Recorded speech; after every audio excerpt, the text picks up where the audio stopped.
Standard fourth subject Hindi. बच्चों, पिछले video में हमने यहाँ तक समझा था। अब आगे, पहिए के आविष्कार से सर्वप्रथम बैलगाड़ी द्वारा यात्रा सुगम व सस्ती लगने लगी। पहले हमने देखा कि सबसे पहले नदियां को पार करने के लिए नाव की खोज हुई और नाव के बाद अब पहिए का आविष्कार हुआ। पहिए का आविष्कार होते ही सबसे पहले क्या बना? बैलगाड़ी। क्या बना? बैलगाड़ी। लोग बैलगाड़ी से मुसाफरी करने लगे, उससे यात्रा सुगम एवं सस्ती लगने लगी। धीरे धीरे इस पहिए से मशीन से चलने वाली गाड़ियां सड़कों पर दौड़ने लगी। फिर तो ये पहिया लगाकर मशीन से चलने वाली गाड़ियां भी बनी और वो सड़कों पर दौड़ने लगी। लकड़ी की गाड़ी, गाड़ी पे घोड़ा, घोड़े के दुम पे जो मारा हथौड़ा, दौड़ा दौड़ा दौड़ा घोड़ा दुम दबा कर दौड़ा। वो गीत आपने सुना है ना? तो यहाँ लकड़ी की गाड़ी, कैसी गाड़ी है? लकड़ी की। गाड़ी पे घोड़ा।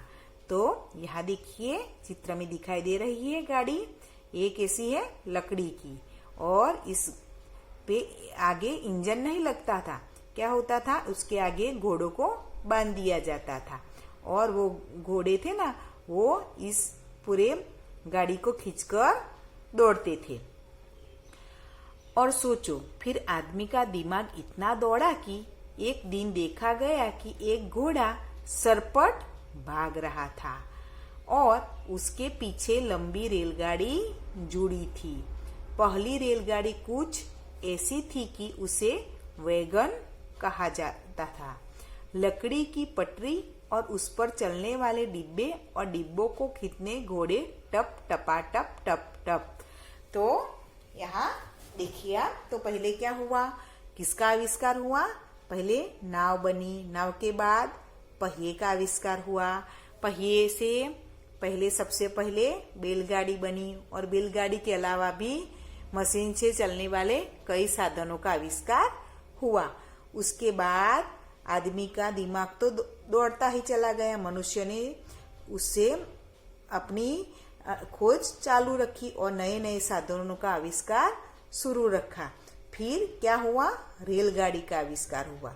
लेकिन पहले रेलगाड़ी ऐसी अभी की जो हम देखते हैं ऐसी नहीं थी। उसने आविष्कार तो किया, लेकिन उस रेलगाड़ी को कौन चलाता था? घोड़े। घोड़े को रेलगाड़ी के साथ बांध दिया जाता था और वो आगे भागते जाते और उसके पीछे रेलगाड़ी दौड़ती थी। तो उसकी पटरी भी अभी तो लोहे की होती है, लेकिन ये पटरी कैसी है? लकड़ी की। कैसी? लकड़ी की पटरी पर घोड़े इस गाड़ी को खींचते हुए दौड़ते चले जाते हैं। अब पीछे देखिए, लकड़ी की पटरियां जल्दी ही टूटने लगी। लेकिन ये लकड़ी की जो पटरियां थी वो जल्दी ही टूट जाती थी, इसलिए लोहे की पटरियां बनाई गई और धीरे धीरे आविष्कार होता गया, नई नई खोज होती गई और ये लकड़ी की पटरियों की जगह लोहे की पटरियां बनाई गई। इसे रैक रेलगाड़ी कहा गया। और जो लोहे की पटरी पर जो रेलगाड़ी दौड़ती थी उसको कौन सी रेलगाड़ी कहा गया? रैक रेलगाड़ी कहा गया। जब पहली बार भाप के इंजन का निर्माण हुआ तो उसे नाम दिया कैच मी हू कैन।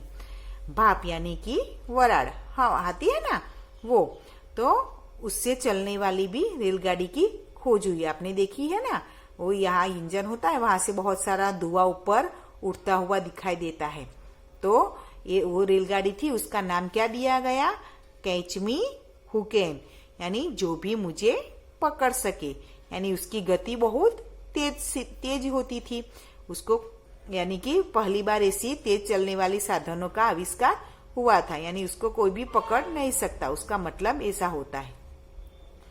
और फिर तो लोकोमोशन, बुलेट ट्रेन, मेट्रो, एरोट्रेन्स यानी कि हवाई रेलगाड़ी। एरोट्रेन्स का मतलब क्या है? हवाई रेलगाड़ी।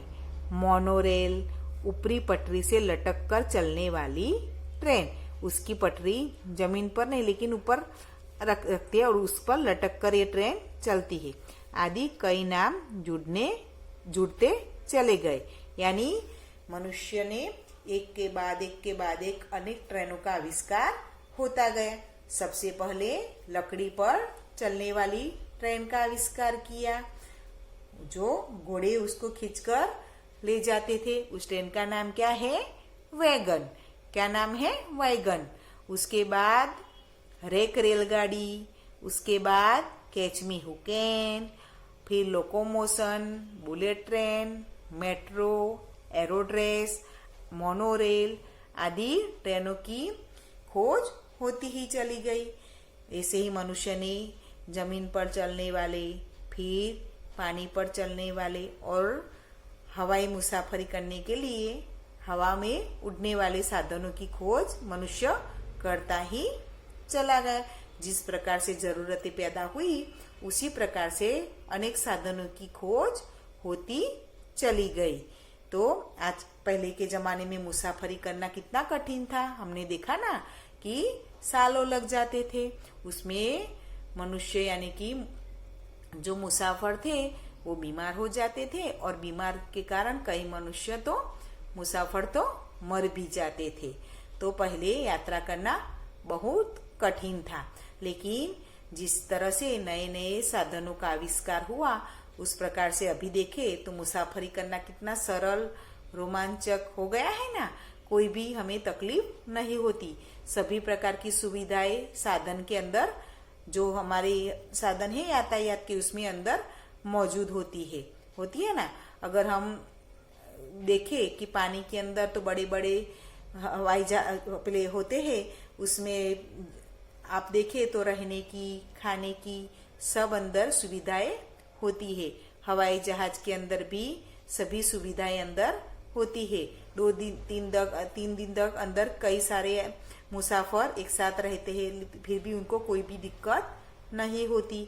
फिर अभी की ट्रेन देखो आप, मेट्रो ट्रेन देखो तो उसमें कितनी सारी सुविधाएं होती है और उसकी गति भी इतनी तेज होती है कि एक जगह से दूसरी जगह हमें जल्द ही पहुंचा देती है। तो अभी की जो मुसाफरी देखे हम तो बहुत ही रोमांचकारी हो गई है। अब हम यहाँ जो जीवन सूत्र दिया है वो समझेंगे। प्रत्येक व्यक्ति के लिए उसके विचार ही सारे तालों की चाबी है।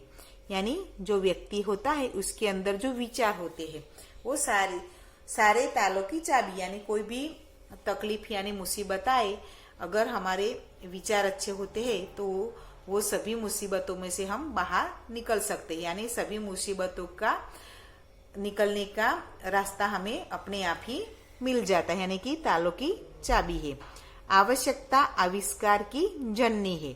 मैंने आपको पहले बताया कि आवश्यकता यानी कि जरूरियात, आविष्कार यानी कि खोज। जिस प्रकार हमें जरूरियातें पैदा होती है उसी प्रकार से मनुष्य नई नई खोज करता रहता है। अगर हमारी जरूरियातें नहीं होती तो ये सब आविष्कार हो पाते नहीं होते, लेकिन जिस प्रकार जरूरियातें पैदा होती है उस प्रकार ही नई नई चीजों का आविष्कार होता रहता है। इसीलिए आवश्यकता ही आविष्कार की जननी है, ऐसा कहा गया है। जननी का मतलब तो आपको पता है ना, माता कहते हैं ना। माता जैसे एक बच्चे को जन्म देती है ना, उसी प्रकार आवश्यकता ही एक नए आविष्कार को जन्म देता है। इसीलिए ही आवश्यकता आविष्कार की जननी कहा गया है। अब अगले वीडियो में हम अभ्यास के लिए जो टॉपिक है वो समझेंगे। गुड बाय बच्चों।